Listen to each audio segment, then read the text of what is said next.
Yo, what to do, everybody? This is your boy, the Black Gandhi, bringing y'all another video today.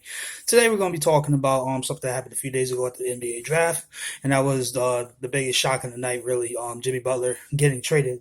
Not the fact that he was traded, but who he got traded to. Obviously, nobody thought that he was going to be getting traded to the Minnesota Timberwolves, but that's exactly where he got traded, as well as the rights to the 16th overall pick in exchange for Zach LaVine, Chris Dunn, and the rights to the 7th overall pick.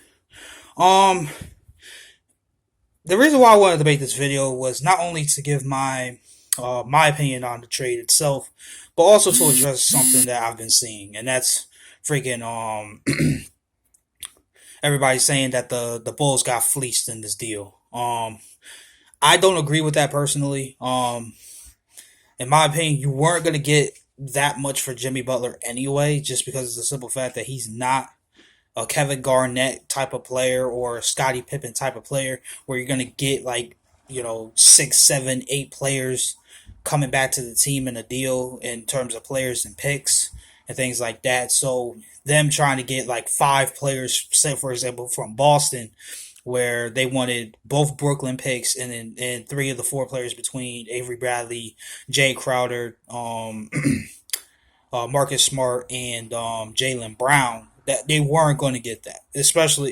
they just weren't going to get that from anybody. So in my opinion, they got pretty much what they were going to be able to get for Jimmy Butler. I mean, the only thing I would say that the Bulls got fleeced in was the fact that they had to give up their 16th overall pick as well in the deal, instead of just doing it straight up for Jimmy Butler. But that's really the only reason that I say that they got fleeced. In terms of the trade itself, you're getting a promising young player to Zach LaVine, who although is coming off of ACL injury, we saw this with Jabari Parker last year coming off of the ACL. He put up pretty much similar numbers to Carmelo Anthony before the All Star break. In my opinion, he should have been an All Star had he not gotten hurt. But we've seen that players are capable of coming back from an ACL. And so I'm not too worried about Zach LaVine being able to come back from that. Although his game is predicated a lot on his high flying ability, but at least he's a really good shooter, so at least I won't be worried in that regard. But he does. But hopefully, this injury will teach him that he does have to improve on the other aspects of his game, especially defensively. Chris Dunn, I think he didn't get a fair shake in Minnesota anyway, because it looked like for a while that they were going to be starting him over Ricky Rubio. Then obviously the whole Rubio trade rumors, especially being traded him to the Knicks for Derrick Rose. I just felt that Chris Dunn never got a fair shake in Minnesota anyway. So, yeah, the combination with the personality of Tom Thibodeau, who doesn't like to play rookies that much anyway, I just feel that we haven't seen Chris Dunn get a really fair shot yet. And I think that with him going to Chicago and is probably most likely going to be the starter unless if Rondo is there this season, I think that we will see the best of Chris Dunn coming. And I just say don't give up on the kid yet. And the seventh overall pick that they got, marketing or something like that. He looks okay. I'm not really sold on him yet, just because he's a rookie and he does have to gain weight. But apparently this was the guy that the Knicks wanted to draft.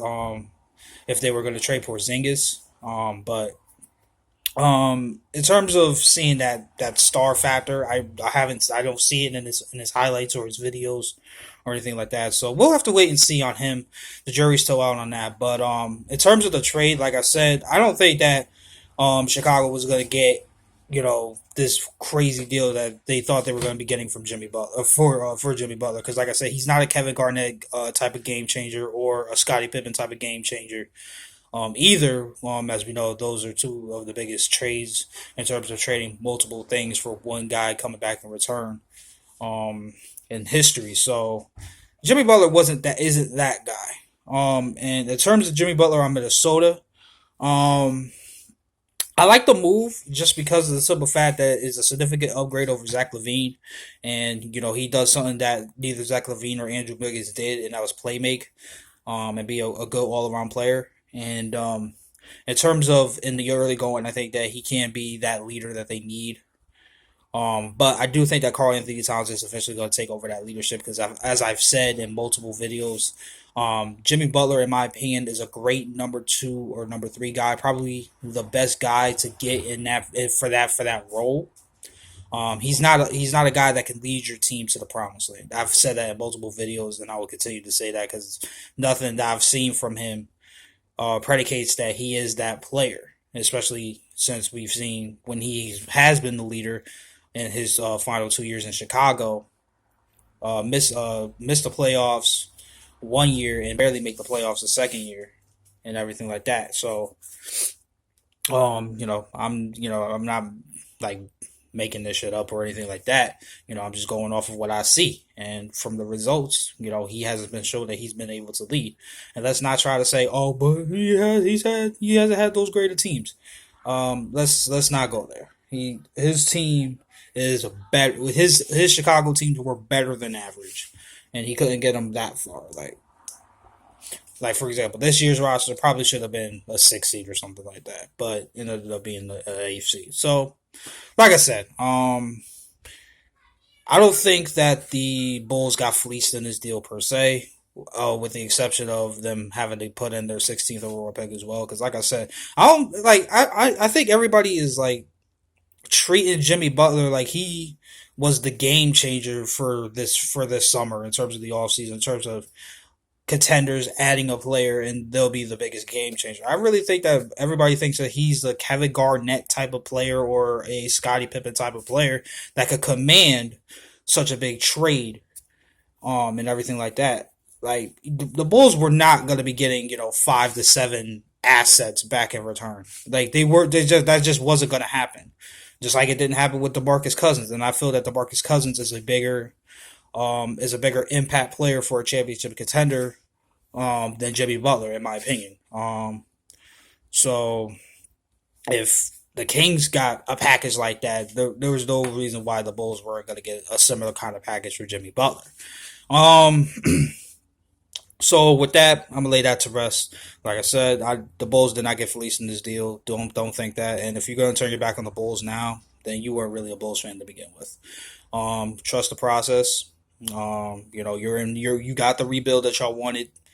Live with it. Stick with it. Celtic fans had to deal with that for 22 years in between titles. Look at us in the 90s. That's what we had to deal with before we ended up getting Paul Pierce and Antoine Walker. So, what I mean? Y'all Bulls haven't had it that bad. You know what I'm saying? I guess after Jordan left, that was different. But, what I'm trying to say. So, like I said, just stick it out, man. At least give these guys a chance before you say that this is a bad trade. You know what I'm saying?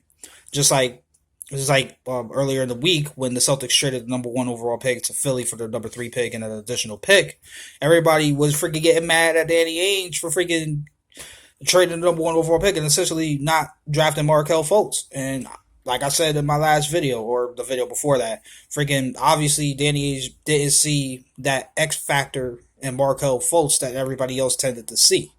Not to say that he's not going to be a good player, but he just didn't see what was the point of bringing him in when we have Isaiah Thomas and we have also 2 other point guards on the roster in Marcus Smart and Terry Rozier, where they had their sights somewhere else anyway and everything like that. So that's my opinion on that. Like, you know what I'm saying? Like, until we see how everything pans out, I'm not going to judge Danny Ainge.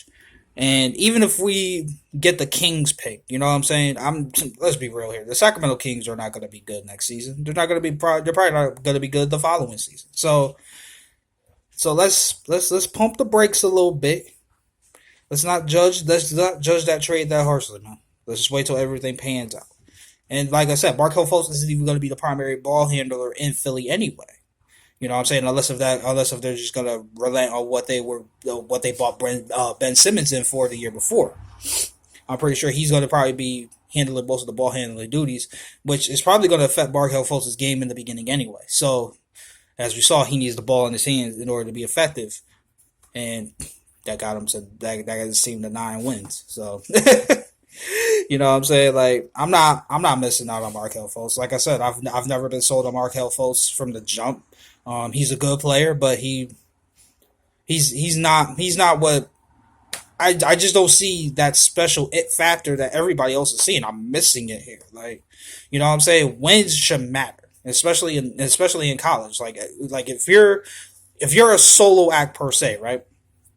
Like, and you can't even get your team to at least maybe like 15 wins or something in college.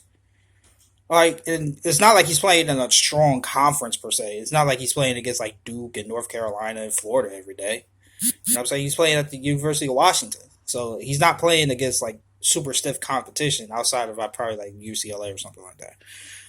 But you know, he led his team to 9 wins being the solo act. Like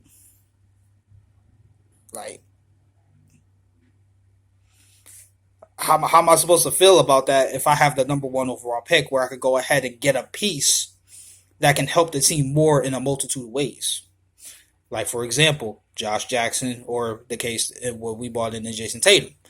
And now thinking about it, I'm glad that we took Jayson Tatum um, over Josh Jackson. Not only because you know, obviously Jayson Tatum went to Duke, and I'm a Duke fan. That has nothing to do with it. The reason I feel that bringing in Jayson Tatum instead of Josh Jackson was better for our team as currently constructed was because I felt that bringing in Josh Jackson would hinder the growth of Jaylen Brown because they're similar type of players. While Jayson Tatum is a different player than Jaylen Brown is. So Jayson Tatum and Jaylen Brown could possibly play together and not have to worry about stepping on each other's toes because they do the same thing. They don't do the same thing. Jayson Tatum still has to work on being a more consistent 3 point shooter. He still has to work on his defense, being a more consistent defender, while Jaylen Brown also has to work on his 3 point shooting and being a better offensive player. While he's a very good defender now, on the point of maybe even becoming one of the best perimeter defenders of basketball, he still has to work on his offensive game. While with Jayson Tatum, it's the opposite. So they're not going to be stepping on each other's toes, and they can help each other out and help each other grow. So the only thing that really has me worried about that per se is I have no idea what they're going to be doing with Jay Crowder. Which brings me to the whole Paul George thing. I still don't know why anybody outside of the Lakers is trying to trade for Paul George. Like, I really don't get why. What you think that you're going to be able to convince him to stay in Boston or something? No, he wants to go to LA. He wants to go home. When a player is set on going home, there's nothing you can do to change their mind. So bringing in Paul George, who in my opinion cannot play with Isaiah Thomas anyway, freaking, you're gonna be giving up the farm to get a guy for 1 year that's not gonna put you over the top. It might be able to help you beat Cleveland, but it won't help you beat Golden State. So why make that trade if it's not going to result in a championship? That's why you make big time trades like that. That's why the Celtics were willing to mortgage the entire team when they traded for Ray Allen and Kevin Garnett, because they knew bringing in those two guys could almost guarantee a spot in the finals and a chance to win a title. Otherwise, they wouldn't have mortgaged their whole team just on two guys. You know what I'm saying? It's the same thing in this situation. You can't make a trade for Paul George if it's not going to result in a championship, because he's not going to stay. That's also another factor here. He only has 1 year remaining on this deal, and then he could opt out and become a free agent next summer. And we all know he wants to go home. So, like, why trade for a guy that wants to go home and has already said that the only two teams he's going to be signing with long term are Indiana and the Lakers? That's it. So, unless if I'm the Lakers, nobody else should even try to touch this guy, because unless if you just want to freaking sell tickets for a year, you know, like say Denver or something like that, then there's not really a point of trading for Paul George, because he's not going to stay there. Like, the only other team that I think he will probably stay for if he gets traded there is Cleveland, but that's besides the point. I don't know. I don't even know if that will even be enough, because rumor has it LeBron is possibly going to LA next summer, and if LeBron leaves, then Kyrie Irving wants out too, and it's like that situation in Cleveland got ugly real quick. But yeah, I think I'm done here. I think that's it. So yeah, like I said, I don't think the Bulls got fleeced in this deal. I think they got probably about as much as they were going to be able to get from Jimmy Butler. And you got two young assets in addition to another guy that you could just help build from the top, from the bottom to the top. You know what I'm saying? I honestly think it's a good deal for Chicago. I really do, because it's better to get what you can now than be forced to trade Jimmy Butler later on, and being afraid of him just walking out and not being able to get anything. That's essentially what happened with the Kings. They were kind of forced to trade DeMarcus Cousins at the time, although he had one more year remaining on his deal anyway. But that's besides the point. Um, could they have waited possibly till the trade deadline this upcoming season and maybe gotten a better deal? Maybe, but I think Chicago got a fair deal out of it, especially since they were going to be doing this deal anyway, just straight up for Zach LaVine and Chris Dunn last summer when the Timberwolves drafted Chris Dunn. So to get an additional player out of it, I'll take it. Like I said, the only thing that I think they did mess up on was giving up that 16th overall pick too. So there you go. And in terms of the Celtics, man, the more and more I think about our situation, the more and more and more videos that I see, everybody talking about the Celtics and everything like that. The more that I think about, unless if we get Gordon Hayward in free agency and possibly make a trade for a guy like Andre Drummond or DeAndre Jordan, should we really be hyped about bringing in Gordon Hayward anyway? Like, is Gordon Hayward alone going to be enough to put us over the top? I don't know, especially since we have now three small forwards on the roster. I don't know. Is he going to be playing the two guard? I don't know. So it's like I'm like I would welcome Gordon Hayward to the Celtics with open arms because he's a great player and he could definitely help us. But I just don't know if I would be hyped about it just because I don't know if that alone will be able to put us over the top. We still need a big man that can help freaking Al Horford slide to the power forward spot. That's what we need. Like, we don't need another wing player. We got plenty of those. We need a big man that can slide Al Horford to the power forward spot. That's what we need, and we need rebounding. That's why I'm saying, possibly try to go after Andre Drummond, try to go after DeAndre Jordan. I know both of those guys are horrendous free throw shooters, but we need a big man. You know what I'm saying? There ain't that many there ain't that many big men that could potentially be available that can help Al Horford slide to the power forward spot. That's the key here. I think if Al Horford goes to the power forward spot, he'll be super more comfortable than having to play the center all the time, begging around with those bodies all day. So I'm gonna wrap it up here, y'all. Leave your opinions in the comment section below on how y'all feel about the Chicago Bulls trading Jimmy Butler to Minnesota for what they got. Leave your opinions on if the Celtics made the right move drafting Jayson Tatum over Josh Jackson. Apparently Josh Jackson didn't even want to work out for the Celtics, so that played a factor in and the Celtics going for Jayson Tatum instead. And Danny H said that if they would have kept their pick, they would have drafted Jayson Tatum anyway at number one.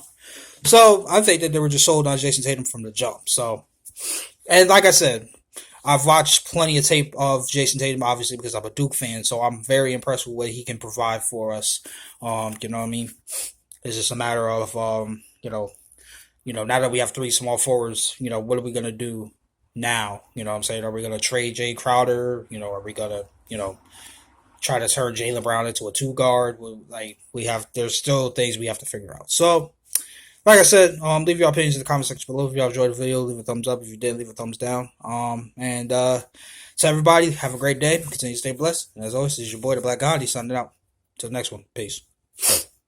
Oh, and by the way, this is also my first video that I've made with the new phone that I got over the weekend. So let me know what y'all think about not over the weekend, like last week. Let me know. Hopefully the quality is good and everything like that. And it's easier to make videos now because it has a front camera. So I can just go ahead and just do it from the front instead of having to hold my camera in reverse and everything like that, hoping that the video's recorded and shit. So just let me know if the quality, if you like it, or if it's better on the other one. And if it is, then I'll make my videos on there and just do it that way. So peace out, y'all.